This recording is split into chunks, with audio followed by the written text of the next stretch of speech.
नमस्कार दोस्तों, आज हम बात करने जा रहे हैं एक ऐसे ट्रेंड पर जिसने ऑटोमोबाइल इंडस्ट्री को पूरी तरह से बदल दिया है। इलेक्ट्रिक कार्स यानी बिजली से चलने वाली गाड़ियां। आपको भी लग रहा होगा कि इलेक्ट्रिक कार्स पर्यावरण को बचाने का सबसे सही तरीका है, लेकिन क्या ये सच में उतनी ही सुरक्षित और कारगर हैं जितना हमें बताया जा रहा है?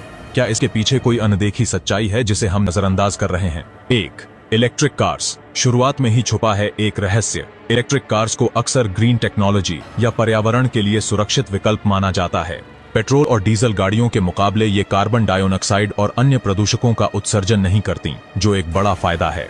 इसलिए आज कई लोग इसे अपनाने के लिए तैयार हैं। लेकिन क्या ये गाड़ियां सच में उतनी पर्यावरण अनुकूल हैं जितना हमें बताया गया है, या फिर कहीं कुछ ऐसा है जो हम नहीं जानते? 2. बैटरी का निर्माण। क्या ये भी प्रदूषण का कारण है? इलेक्ट्रिक कार्स का दिल होता है उनकी बैटरी, लेकिन क्या आप जानते हैं कि इन बैटरियों के निर्माण में लिथियम, कोबाल्ट और निकेल जैसी दुर्लभ धातुओं का इस्तेमाल होता है?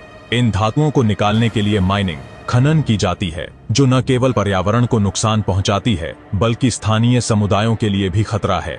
लिथियम माइनिंग से पानी की भारी बर्बादी होती है और कई जगहों पर किसानों को अपनी फसल के लिए पर्याप्त पानी नहीं मिल पाता। क्या यह वो भविष्य है जो हम चाहते हैं, जहां हम पानी और पर्यावरण की कीमत पर ग्रीन वाहनों को बढ़ावा दे रहे हैं?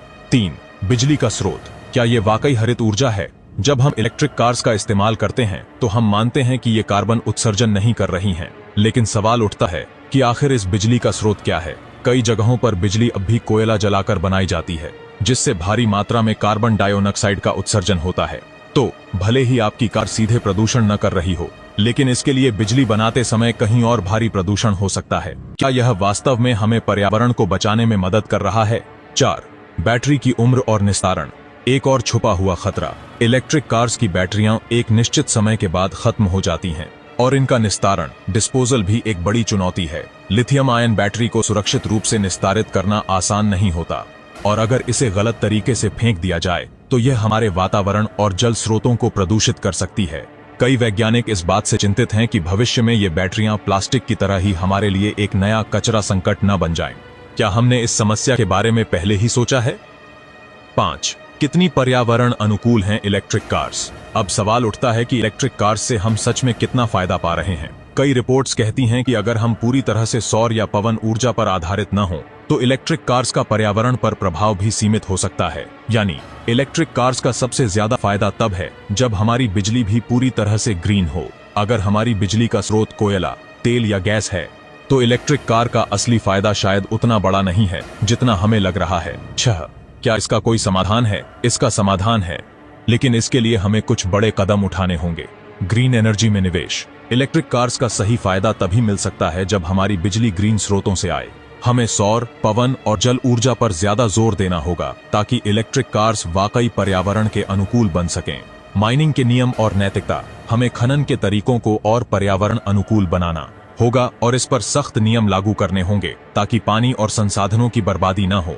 Battery recycling. इलेक्ट्रिक कार्स की बैटरी को रिसाइकलिंग के लिए एक अच्छी योजना बनानी होगी ताकि बैटरी वेस्ट को सही तरीके से निस्तारित किया जा सके और नए संसाधनों की आवश्यकता भी कम हो।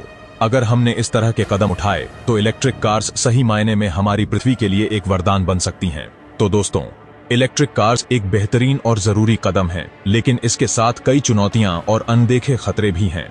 अगर हम बिना सोचे समझे इन्हें अपनाते चले गए तो ये कहीं न कहीं पर्यावरण को भी नुकसान पहुंचा सकती हैं। क्या आप इस बात पर विश्वास करते हैं कि इलेक्ट्रिक कार्स ही एकमात्र समाधान है, या फिर हमें इसे और भी पर्यावरण अनुकूल बनाने की दिशा में काम करना चाहिए? अगर ये जानकारी आपको उपयोगी लगी हो तो इसे दूसरों के साथ भी शेयर करें ताकि सबको इस विषय पर जागरूकता मिल सके।